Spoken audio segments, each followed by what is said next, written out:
दोस्तों नमस्कार, स्वागत है आपका बड़ी खबर बड़े खुलासे में।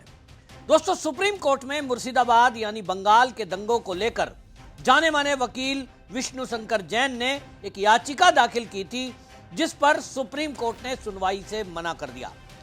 सुप्रीम कोर्ट के जो जस्टिस हैं, जस्टिस गवई, उनकी एक खंडपीठ थी, उनकी अध्यक्षता में उन्होंने ये एक तंज कसते हुए उस पर सुनवाई से मना कर दिया कि क्या आप चाहते हैं हम इसे लागू करने के लिए राष्ट्रपति को आदेश जारी करें।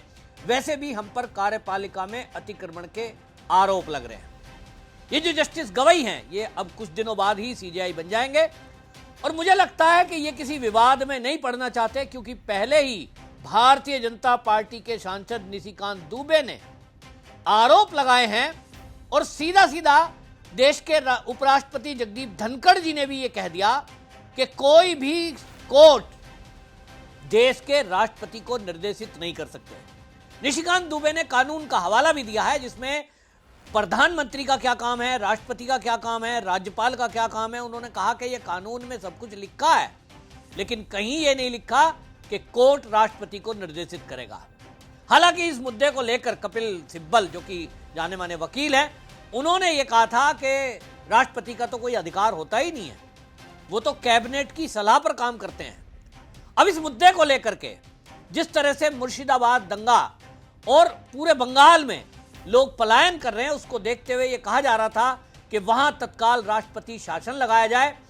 इसमें आपको बताएं कि वहां मिथुन चक्रवर्ती, जो कि भारतीय जनता पार्टी के नेता हैं, जाने माने बॉलीवुड के कलाकार हैं, हिंदू महासभा ने, उसके बाद शुभेंदु अधिकारी, भारतीय जनता पार्टी के नेताओं ने, महिला आयोग ने, और पिछले कई दिनों से लगातार वहां की जनता ये मांग करती रही है कि पश्चिम बंगाल में उनकी सुरक्षा के लिए राष्ट्रपति शासन लगाना जरूरी है। अब इसका मतलब यह हुआ कि कोर्ट इस पर सुनवाई नहीं करेगी, यानी कोर्ट अब दखल नहीं करेगी, ऐसा माना जाए। कई बार ये मुद्दे आए हैं कि जब भी कभी कुछ इस तरह की याचिकाएं अगर किसी दूसरे पक्ष ने दी है तो सुप्रीम कोर्ट उस पर तत्काल सुनवाई करता है। तो क्या निशिकांत दुबे का बयान, निशिकांत दुबे ने जो सुप्रीम कोर्ट पर प्रहार किया है, क्या उसका असर माना जाए कि सुप्रीम कोर्ट ने अब अपने रुख में बदलाव कर दिया है कि वो अब के बाद ना तो किसी राज्यपाल को या राष्ट्रपति को निर्देश देने जा रहे हैं। हालांकि सुप्रीम कोर्ट में इसकी सुनवाई होती तब इस पर बहस हो सकती थी और शायद वो अपनी सलाह दे सकते थे, लेकिन जिस तरह से याचिका पर जस्टिस गवई ने टिप्पणी की है कि क्या आप चाहते हैं कि हम इसे लागू करने के लिए राष्ट्रपति को आदेशित करें, हम तो पहले से ही बदनाम है, एक तरह से इस तरह की बातें की है, तो उससे लग रहा है कि कहीं ना कहीं अब सुप्रीम कोर्ट विवादों में पड़ना नहीं चाहती है। क्योंकि देखिए देश का माहौल क्या है। निशिकांत दुबे से भले ही भारतीय जनता पार्टी ने अपना पल्ला झाड़ लिया हो, जेपी नड्डा जी ने ऑफिशियल स्टेटमेंट जारी करके कह दिया कि पार्टी से उनका कोई लेना देना नहीं है और हमने उस बारे में उनको कहा है कि इस तरह की बयानबाजी ना करनी चाहिए। लंबा चौड़ा उन्होंने भाषण दिया है कि साहब हमारी तो न्यायपालिका में बड़ी आस्था है, फलाना है, ढिमका है। एक पार्टी का अध्यक्ष होने के कारण उनका वो बयान उनको देना ही चाहिए, लेकिन जिस वक्त दिया है भाई, थोड़ा 2-4 दिन रुक ही जाते, लेकिन 2-4 दिन भी नहीं रुके। इसको लेकर जेपी नड्डा पूरे देश में ट्रोल हो रहे हैं। एक तरह से मैं कहूं कि भारतीय जनता पार्टी का कार्यकर्ता वो निशिकांत दुबे के साथ खड़ा है और पार्टी के पदाधिकारी, वो जेपी नड्डा अध्यक्ष, वो कहीं ना कहीं सरकारी विभाग ये सुप्रीम कोर्ट के साथ खड़े हुए दिखाई दिए हैं, शायद अपना फेस बचाने के लिए या विवाद में ना पड़े इससे बचने के लिए। लेकिन जेपी नड्डा हो या भारतीय जनता पार्टी के शीर्ष नेता, उनको देश का माहौल समझना चाहिए, देश का मूड क्या है। आपने नैरेटिव की लड़ाई देखी है 2014 के बाद से, जिस तरह से देश में प्रधानमंत्री मोदी के खिलाफ माहौल बनाया गया, राष्ट्रीय स्वयंसेवक संघ के खिलाफ पिछले 77 साल से कांग्रेस माहौल बनाने में लगी है, संघ को बदनाम करने में लगी है, और आज मीडिया हो या सोशल मीडिया, उस पर जो जिस तरह का नैरेटिव वार चल रहा है, उस सबको देखते हुए कहा जा सकता है कि यह नैरेटिव की लड़ाई है। तो कहीं ना कहीं निशिकांत दुबे ने देश की भावनाओं को समझते हुए जो बयान दिया है वो गलत है या सही, ये मुझे नहीं पता। जिस तरह का बयानबाजी की है उस पर कैलाश विजयवर्गीय जिस तरह से भारतीय जनता पार्टी के नेता हैं वो ये कह रहे हैं कि निशिकांत दुबे मेरे भाई हैं, उन्होंने कहा तो सही है लेकिन शब्दों का चयन ठीक नहीं है। अब शब्द कौन से हैं, ठीक नहीं है, वो सब बात बाद की है, लेकिन अब बात तो ये है कि निशिकांत दुबे ने जो बात बोली है क्या वो गलत है।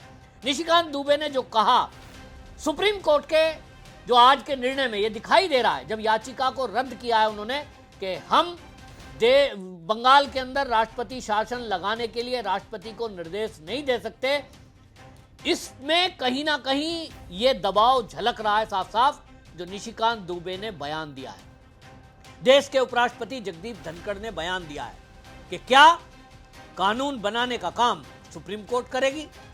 दोनों बयानों को अगर आप देखेंगे तो पता चलेगा कि सुप्रीम कोर्ट में शायद मुझे लगता है कि जस्टिस गवई, जो कि अब कुछ दिन बाद सीजेआई बनने जा रहे हैं, वो ये समझ चुके हैं कि देश का मूड क्या है और इसीलिए देश का मूड भांपते हुए उन्होंने वो टिप्पणी कर दी और याचिका को रद्द कर दिया है। अब ये फैसला उन्होंने सरकार पर छोड़ दिया है कि गृह मंत्रालय जो जरूरी समझे वो करे। तो अब गेंद होम मिनिस्ट्री यानी अमित शाह के पाले में आ गई है कि बंगाल को वो कैसा ट्रीट करते हैं, और ये वो करेंगे, बेटर करेंगे। लेकिन पहली और आज की माहौल में परिवर्तन आ गया है निशिकांत दुबे के बयान से। आप सुनिए पहले निशिकांत दुबे ने क्या कहा था। जो अपॉइंटिंग अथॉरिटी है उसको आप निर्देश कैसे दे सकते हैं? भारत के चीफ जस्टिस का अपॉइंटमेंट भारत का राष्ट्रपति, इस देश का कानून भारत का पार्लियामेंट बनाता है, उस पार्लियामेंट को आप डिक्टेट करेंगे। 5 जज बेंच की, जो मैं आपको बताऊं कि नजीर की एक जजमेंट 1942 की प्रिवी काउंसिल की जजमेंट, उसमें यह कहा गया कि जहां कानून नहीं लिखा हुआ है उसके बारे में यदि प्रिवी काउंसिल या सुप्रीम कोर्ट कोई जजमेंट देती है तो बात समझ में आती है। यहां पूरा जजमेंट लिखा हुआ है कि राष्ट्रपति का क्या अधिकार है, उपराष्ट्रपति का क्या अधिकार है, प्रधानमंत्री का क्या अधिकार है, हमारे पार्लियामेंट का क्या अधिकार है, हमारे सुप्रीम कोर्ट का क्या अधिकार है, हाई कोर्ट का अधिकार है। जब सब कुछ लिखत पढ़त में है तो तुम नया कानून कैसे बना दिया? 3 महीना कहां से लेके आ गए कि राष्ट्रपति को 3 महीने के अंदर फैसला करना है? ये किस कानून में लिखा हुआ? इसका मतलब यह है कि आप इस देश को एनार्की की तरफ ले जाना चाहते हैं, और एनार्की जो है इस देश में बर्दाश्त नहीं होगी। जब नया कानून आएगा, जब नया पार्लियामेंट बैठेगा, इसके ऊपर विस्तृत चर्चा होगी, और फिर से नेशनल जुडिशियल अकाउंटिंग सिस्टम जो हमने NJAC बनाया था, जिसमें कि राष्ट्रपति का चुनाव कैसे होगा, प्रधानमंत्री का कैसे चुनाव होगा, वो तो संविधान में लिखा हुआ है, लेकिन आपके भाई भतीजावाद के आधार पर जज का चुनाव नहीं होगा। शेड्यूल कास्ट जज नहीं है, शेड्यूल ट्राइब जज नहीं है, OBC जज नहीं है। मैक्सिमम 78-80% जो है, 78-80% जो है केवल और केवल जो है सवर्ण जाति के जो है जज बैठे हुए हैं, और आप अपना कानून चलाओगे। ये कानून नहीं चलेगा। सुना आपने, निशिकांत दुबे ने साफ साफ कह दिया कि भाई राष्ट्रपति को निर्देशित आप नहीं कर सकते। ये सवाल 2-3 सवाल उन्होंने उठाए हैं, मैं यहां इसी सवाल को उठा रहा हूं क्योंकि मामला सुप्रीम कोर्ट में राष्ट्रपति शासन को यानी राष्ट्रपति को निर्देश देने के लिए था। निर्देश नहीं कह सकते, उसको सलाह कह सकते हैं। जो 3 महीने की बाउंडिंग लगाई थी कोर्ट ने, वो निर्देश था। आप ये सलाह कर सकते हैं कि हम रिकमेंड करते हैं राष्ट्रपति जी को कि बंगाल के हालात खराब हैं और वहां जो है राष्ट्रपति शासन लगाया जाए। लेकिन सुप्रीम कोर्ट का एक रवैया तब दिखाई दिया है जब वकील शशांक शेखर झा की ओर से एप्लीकेशन लगाई गई थी और उन्होंने मांग की थी कि SIT का गठन किया जाए, सुप्रीम कोर्ट की निगरानी में वहां केंद्रीय फोर्सेज उतारी जाएं, और वकील विष्णु शंकर जैन ने भी कहा कि वहां हालात बहुत खराब हैं, लोग घरों को छोड़कर जाने को मजबूर हैं, वहां पैरामिलिट्री फोर्स लगा दी जाए। राष्ट्रपति को आदेश ना देना चाहें लेकिन पैरामिलिट्री लगाने का आदेश दे दें। इस पर भी सुप्रीम कोर्ट ने यह कह दिया, आपको यह जानकारी कहां से मिली है कि वहां हालात खराब हैं? तो उन्होंने कहा मीडिया रिपोर्ट्स में। तो जज साहब कह रहे हैं कि मीडिया रिपोर्ट के आधार पर आप हमें यहां एप्लीकेशन लगाएंगे, इसको ठीक से लगा के लाओ, यानी और सबूत लाओ। अब अगर मैं बोलूंगा तो बहस हो जाएगी, अगर मैं बोलूंगा तो ये एक अलग मुद्दा हो जाएगा कि आप फिर से कोर्ट पर सवाल उठा रहे हैं। लेकिन हमने कई बार देखा है कि मीडिया रिपोर्ट्स के आधार पर ही कई बार सुप्रीम कोर्ट और हाई कोर्टों ने सरकारों को आदेश और निर्देश दिए हैं, बड़े बड़ी टिप्पणियां कर दी हैं। केंद्र सरकार और मोदी को धमकी तक दे दी है। लेकिन आज अगर सुप्रीम कोर्ट ये मान रहा है कि मीडिया रिपोर्ट्स के आधार पर कोई निर्णय नहीं ले सकते हम, तो देखेंगे आगे आने वाले समय में। लेकिन यह बात हमने देखी है कि जब भी कभी हिंदुओं के ऊपर अत्याचार की बात आती है तो न्यायपालिका का रुख कुछ इसी तरह का रहता है। स्वतः संज्ञान तो बहुत दूर की बात है। कोई अगर विष्णु शंकर जैन या शशांक शेखर झा, ये ऐसे वकील अगर कोर्ट जाते भी हैं तो इनको यह कह दिया जाता है पहले हाई कोर्ट जाइए। अश्वनी उपाध्याय जो जाने माने वकील हैं, वो पहले ही बता चुके हैं कि किस तरह से हम पीआईएल लेकर गए थे और यह कह दिया पहले हाई कोर्ट जाइए। यानी दोहरा रवैया कहीं ना कहीं कोर्ट का दिखाई दे रहा है। अब ऐसे में अगर आज देशवासियों ने आवाज नहीं उठाई तो कल बहुत भयानक हो सकता है। और इसलिए इस मुद्दे पर मैं कहता हूं एकजुट होने की जरूरत है। जिस तरह से दबाव की पॉलिटिक्स विपक्षी पार्टियां और वामपंथी दल और इनको इकोसिस्टम इनका करता है, ठीक उसी तरह की दबाव की पॉलिटिक्स तो करने की आवश्यकता नहीं है, लेकिन सच्चाई कम से कम कोर्ट तक लाने की आवश्यकता है। और जब सुप्रीम कोर्ट ने यह कह दिया कि हम राष्ट्रपति शासन या केंद्रीय फोर्स लगाने के मामले में राष्ट्रपति को निर्देशित नहीं कर सकते, तो अब मेरे ख्याल में ये अमित शाह जी को, मोदी जी को हरी झंडी मिल गई है कोर्ट की तरफ से कि अब आप ही को हिंदुओं को सुरक्षित करना है। आप जो जरूरी समझे करें, हम आपके काम में टांग नहीं अड़ाएंगे।